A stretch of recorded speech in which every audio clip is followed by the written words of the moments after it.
할렐루야. 153 저녁기도 오신 여러분들을 주님 이름으로 환영하고 축복합니다. 오늘도 이 저녁 시간 우리들이 간절히 바라고 원하는 그 모든 상황 가운데서 하나님이 우리에게 음성으로 들려주시고 우리를 만나주시는 귀한 복된 은혜의 시간이 되기를 간절히 소망하겠습니다. 먼저 하나님의 말씀 보도록 합니다. 고린도전서 14장 1절에서 6절까지 말씀 보겠습니다. 14장 1절에서 6절입니다. 우리 같이 한 목소리로 다 함께 봉독하도록 하겠습니다. 시작. 사랑을 추구하며 신령한 것들을 사모하되 특별히 예언을 하려고 하라. 방언을 말하는 자는 사람에게 하지 아니하고 하나님께 하나니 이는 알아듣는 자가 없고 영으로 비밀을 말함이라. 그러나 예언하는 자는 사람에게 말하여 덕을 세우며 권면하며 위로하는 것이요 방언을 말하는 자는 자기의 덕을 세우고 예언하는 자는 교회의 덕을 세우나니 나는 너희가 다 방언 말하기를 원하나 특별히 예언하기를 원하노라. 만일 방언을 말하는 자가 통역하여 교회의 덕을 세우지 아니하면 예언하는 자만 못하니라. 그런즉 형제들아 내가 너희에게 나아가서 방언으로 말하고 계시나 지식이나 예언이나 가르치는 것으로 말하지 아니하면 너희에게 무엇이 유익하리요. 아멘. 사회 공동체는요, 모든 것이 유기적으로 잘 연결되어져 있습니다. 그래서 사람은 혼자 살 수 없고 관계 가운데서 살아가고요. 또 그 관계는 또 다른 관계를 낳습니다. 그러므로 사회는 이렇게 필연적으로 연결되어져 있는 것이죠. 그런데 반면에 세상은 날이 갈수록 개인화되어 가고 있고 개별화 또 파편화가 되어져 가고 있습니다. 젊은이들을 대상으로 한 설문조사에서 전통시장과 대형마트 중에 선호도를 조사한 적이 있다고 합니다. 대다수 젊은이들은 대형마트를 선호했다고 대답을 했어요. 대형마트를 선택한 분들의 이유를 물었더니 대형마트에 가면 흥정을 위해서 대화할 필요가 없고 정가 그대로 계산하고 나오면 되기 때문이라고 대답을 합니다. 이처럼 요즘 젊은이들은 대화하고 소통하는 것을 굉장히 불편하게 생각을 합니다. 젊은이들이 이렇게 생각하지만 그럼에도 불구하고 사회는 강하게 연결되어져 있고 우리는 혼자 살 수 없는 것이 현실이라는 거예요. 여러분 사회 공동체 가운데 하나의 축이 무너지면 그 사회 전체가 불안정하게 되어 있습니다. 구성원들은 이 무너진 축을 떠받치고 공동체가 생존할 수 있도록 힘을 모아야 돼요. 타인의 행복이 곧 나의 행복이고 타인의 불행이 나의 불행임을 우리는 알아야 됩니다. 사회가 이렇듯이 교회도 마찬가지입니다. 교회는 개인이 모인 곳이지만 그리스도를 머리로 하는 성도의 공동체입니다. 교회는 이기적인 사람들이 생존할 수 없는 곳이에요. 그리스도를 머리로 모시는 성도들이 말씀 가운데 거하고 서로 돕고 소통할 때 교회다운 교회가 될 수 있기 때문이라는 겁니다. 오늘 말씀에서 바울은 이 고린도 교회의 공동체성을 강조하고 있는 거예요. 고린도 교회에는 여러 은사를 가진 사람들이 많았는데 크게 두 집단으로 나뉘어졌습니다. 예언하는 자와 방언하는 자들이었어요. 그들은 서로 첨예한 대립 관계를 가지고 있었습니다. 바울은 그들에게 분명한 방향을 제시하고 있어요. 그것은 무엇이냐? 사랑을 추구하고 신령한 것들을 사모하지만 특별히 예언을 하라고 그렇게 얘기를 합니다. 지금까지 바울은 이 고린도 교회 공동체에서 어떤 특정 집단을 편든 적이 없었어요. 그런데 왜 특별히 예언하는 자들의 편을 드는 말씀을 하시는 것일까? 그것은 바로 방언은 지극히 개인적인 것이지만 예언은 덕을 세우고 성도들을 권면하고 위로하는 것이기 때문이라는 거예요.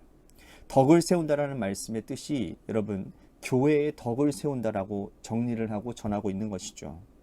자, 그래서 방언하는 사람들은 지극히 개인적이라는 거예요. 그러니까 방언하는 사람들이 대부분이 자신이 하는 방언 기도를 스스로도 알아들을 수가 없는 겁니다. 하나님과 영과 영으로 소통하는 기도가 방언이기 때문에 느낌은 있지만 구체적으로 어떤 말을 정확하게 하는지 알지 못하는 사람들이 많았다는 거예요. 그러므로 방언 기도는 자신의 덕을 세우고 예언은 공동체, 즉 교회의 덕을 세우는 것이다라는 거죠. 그런데 여기서 우리가 아는 예언과 바울이 말하는 예언은 좀 다르다라는 것을 우리들이 알고 있어야 됩니다. 일반적으로 예언이라고 하면 여러분들은 뭐라고 생각하십니까? 점쟁이들이 떠오르죠. 그렇죠? 미래를 미리 알려주는 것, 그런 것으로 생각하기 쉽지만 바울은 구약적인 전통에서의 예언을 지금 말하고 있는 겁니다. 구약에서의 예언은 뭡니까? 자, 제가 어제도 제가 수요 예배 때 말씀드렸죠. 선지자를 나비라고 얘기를 합니다. 나비, 그죠? 선견자는 앞을 내다보는 거였지만 선지자는 뭡니까? 하나님의 말씀을 듣고 그 말씀을 전하는 자, 그죠? 나비라고 제가 말씀을 드렸어요. 하나님의 말씀을 맡은 자, 나비, 즉 예언자, 선지자라고 불렸는데 하나님의 말씀을 사람들에게 전하는 행위가 뭐냐? 나바, 그게 바로 예언이었다라는 겁니다. 그러니까 이런 의미에서 바울은 이 고린도 교회에서 하나님의 말씀을 맡아서 가르치는 자들을 예언하는 자들이라고 부른 거예요. 그러니까 바울과 아볼로 같이 사도들과 같이 고린도 교회에서 성도들에게 말씀을 가르치는 사람들 모두가 다 뭐에 속하는 겁니까? 예언자들이라는 거예요. 자, 오늘 우리 교회 공동체 안에서도요, 예언하는 사람들이 많이 있습니다. 말씀을 가르치는 목회자, 또 교회 학교에서 어린이들의 생명에게 말씀을 먹이는 우리 선생님들, 또 속으로 공동체를 맡아서 말씀을 가르치는 자들, 1:1 말씀을 가르치는 자들, 이들 모두 말씀을 맡아서 가르치면서 교회 공동체의 덕을 세우고 있는 일들을 하고 있는 거죠. 예를 든다면 어떤 믿음 어린 사람이 믿음 좋은 장로님을 찾아왔어요. 그의 마음에 있는 짐을 그분에게 다 털어놓습니다. 장로님은 자신의 경험과 삶을 나누는 것이 아니라 하나님의 말씀을 중심으로 해서 마음이 상한 자를 위로해요. 그 행위는 예언이며 교회 공동체의 덕을 세우는 일입니다. 자, 이런 측면에서 볼 때에 오늘 우리는 모두 예언하는 자들이 되어야 되는 거예요. 하나님의 말씀으로 성도들을 먹이고 가르치고 위로하고 권면하는 자들이 많아지면 많아질수록 그 교회는 더욱더 풍성한 교회가 될 것입니다. 그런데 바울은 방언을 무시하지는 않았어요. 방언이 교회의 덕을 세우는 데 사용되면 더할 나위 없이 좋을 것이라고 말씀을 합니다. 그러므로 방언을 말하는 자는 통역하기를 기도해야 된다는 거예요. 자, 방언이 유익하기 위해서는 자신이 방언을 하는 그 의미하는 바를 알아야 되기 때문에 통역하기를 기도해야 된다는 겁니다. 자, 통역의 은사 역시 하나님이 주시는 것이므로 방언으로 그치지 말고 반드시 통역하기를 구하라 라고 말씀을 하는 거예요. 예언 사역에도요, 바울은요, 틀을 정해주고 있습니다. 그것은 뭐냐면 너희는 다 모든 사람으로 배우게 하고 모든 사람으로 권면을 받기 위하여 하나하나씩 예언하라 라는 걸 말씀을 합니다. 자, 우리는 예언에 대하여서 바울이 정한 두 가지 기준을 알 수가 있는 거예요. 첫 번째는 예언은 어떤 특정한 계층에 있는 사람들의 전유물이 아니라는 사실이에요. 바울과 아볼로 같이 교회를 맡은 사도들에게만 주어지는 특권이 아니라는 겁니다. 모든 성도들이 누릴 수 있는 특권이라는 거예요. 성도들은 누구나 하나님의 말씀을 받았으므로 그 말씀을 다른 사람들에게 먹이고 가르칠 수 있는 겁니다. 오늘날 우리 교회는 어떠합니까? 목회자들만 말씀을 가르치는 것으로 생각하고 있지는 않습니까? 모든 성도들이 하나님의 말씀을 받아 예언하는 사역을 사모해야 됩니다. 그래서 저는 저희 교회도 이렇게 대형 교회들 보면요, 평신도주의라고 해가지고 우리 장로님들이 목사님 대신에 앞에 나와서 설교하시는 모습이 참 은혜가 되더라고요. 저희 교회도 우리 장로님들, 권사님들, 제가 어디 외출하거나 제가 또한 어디 출타하고 있을 때 그분들이 앞에 나와서 자신의 간증이라든지 아니면 하나님의 말씀을 준비해서 전하면 참 또 다른 은혜가 있겠다라는 그런 생각을 저만 한번 해보게 됩니다. 우리 장로님들, 권사님들 한번 기도로 준비하시면 어떨까 생각이 되어집니다. 성도들이 믿음이 어린 자들을 먹이고 가르칠 때 교회는 더욱 말씀으로 풍성한 공동체가 될 수 있다는 거예요. 두 번째로 바울이 제시한 기준은 뭐냐? 예언하는 자들은 통제를 받아야 된다는 거예요. 제재를 받는다라는 말은 영적인 권위에 의해서 질서가 있어야 된다는 말입니다. 즉 말씀 사역자들은 영적인 권위를 가진 자들에 의해서 충분히 훈련받고 통제받아야 교회가 문제가 생기지 않는다는 거예요. 각 성도들 모두가 다 말씀을 먹이고 가르치는 것이 유익하지만 자기 마음대로 말씀을 가르치면 곤란하지 않겠습니까?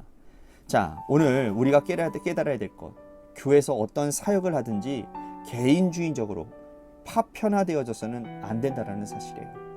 교회의 덕을 세우고 교회 공동체를 이롭게 하는 것이 하나님의 뜻임을 명심해야 될 것이라는 겁니다. 우리가 받은 달란트를 가지고 교회를 이롭게 하는 믿음의 백성들이 되시기를 바랍니다.